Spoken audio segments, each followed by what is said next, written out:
California, voters voted to legalize pot for recreational use. It was just one of the many ballot measures that passed across the country. Voters also approved recreational marijuana in Massachusetts and Nevada. People in Arizona rejected it, but we're still awaiting for results to come in from Maine.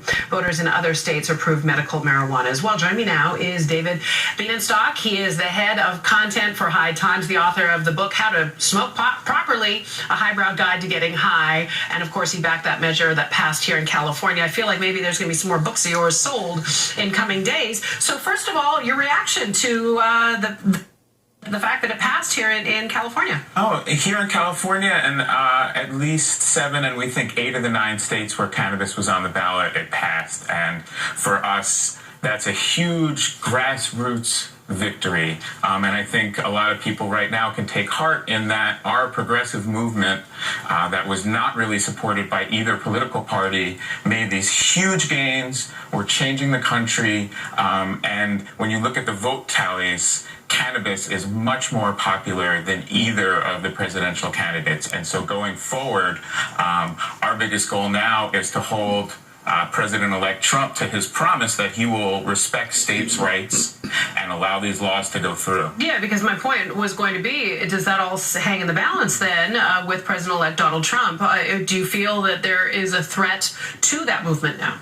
I think that we've brought some authoritarian people into power, and that's always a threat to cannabis because traditionally those who love the iron fist don't really love cannabis, but he promised to respect these states' rights in the places that have legalized. And when we look at the vote totals and how much higher, 70% of the people in Florida voted for medical marijuana, much better than either candidate did. This is a winning policy, and I think every politician looking at these results will understand that you don't want to get in the way of this change because it certainly means big money for California. What are we looking at in terms of what it can do financially for the state? Sure. I think we're going to have a windfall of tax money coming in from the legal regulated sales and cultivation. I think we're going to have a huge savings in not wasting our law enforcement resources on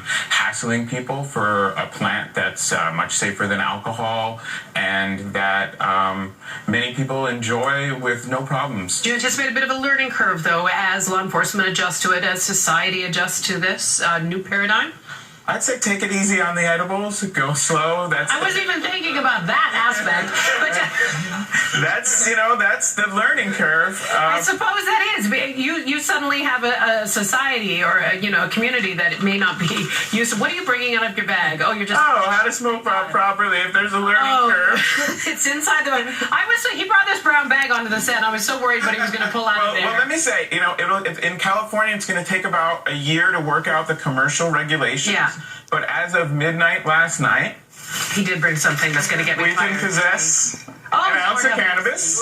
In California, we can gift an ounce of cannabis. Don't you even gift starting right now. You can grow your 6 plants starting now, and in about a year, we will have a fully legal commercial cannabis industry here in California. Now I know what was so. This is what we were fighting for.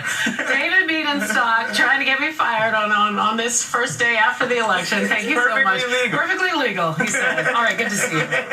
Wow. All right, along with a new president.